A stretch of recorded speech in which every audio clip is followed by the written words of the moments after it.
The Lord be with you. Reading from the Holy Gospel according to Luke.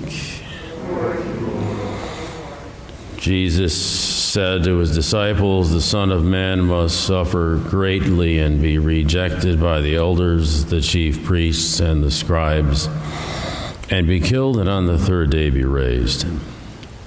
Then he said to all, "If anyone wishes to come after me, he must deny himself, take up his cross daily, and follow me.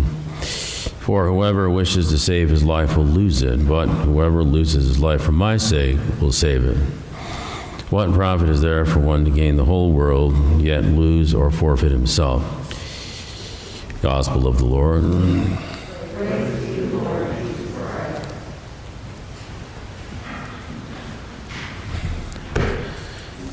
Reading from Deuteronomy is the famous instruction from Moses for the people to choose life. And the way they were to do that was by serving the true God and keeping his commandments, walking in his ways. Otherwise, they were choosing death or destruction. God takes seriously his human creatures. I mean, he made us, so he gave us the capacity to choose things. It's the will. Everybody has a will. Will means the faculty by which we make decisions. And today, of course, the unfortunate term pro-choice is really about promoting the culture of death because they don't fill in the rest of the sentence purposely. Choice itself is not really so much the issue, it's what do we choose?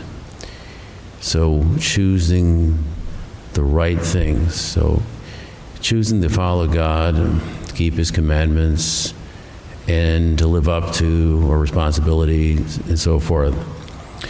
The biggest example is Jesus himself, who chose the way of the cross. He said, "No one takes my life from me, I lay it down freely."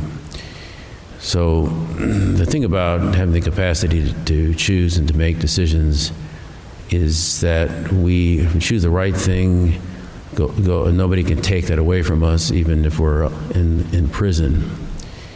In the sense that if we look at St. Paul, who was in prison for a couple of times, he chose to follow the way of Christ. Now, it got him in trouble. But Jesus never promised that we would have an easy time of it. This blessed Julienne, who was a Belgian nun, this is the 13th century. She was thrown out of her convent. She ended up wandering around for 20 years.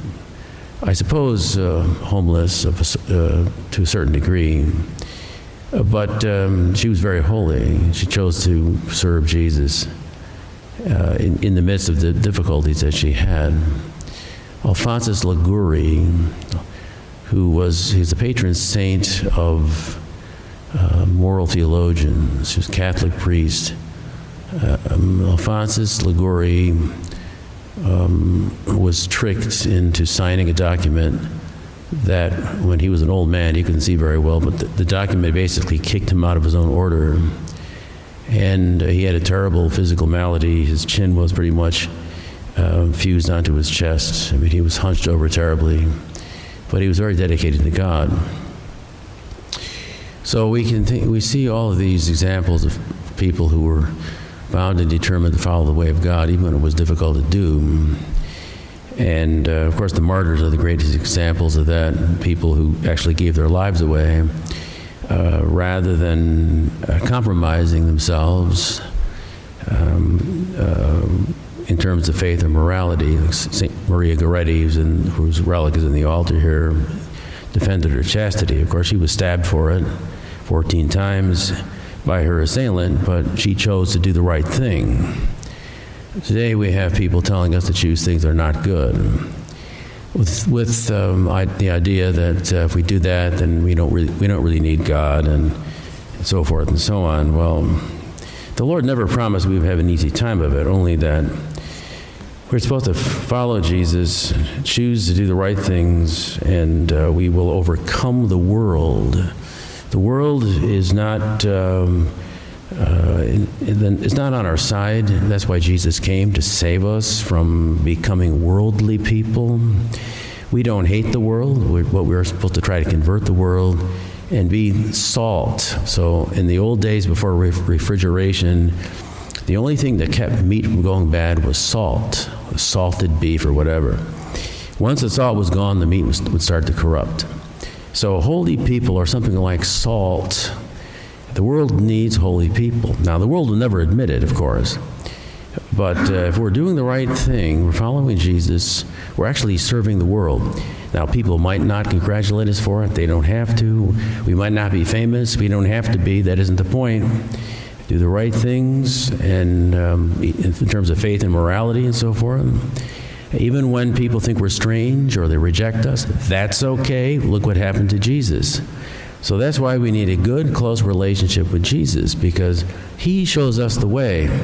And even more exactly, as he says about himself, I am the way, the truth, and the life.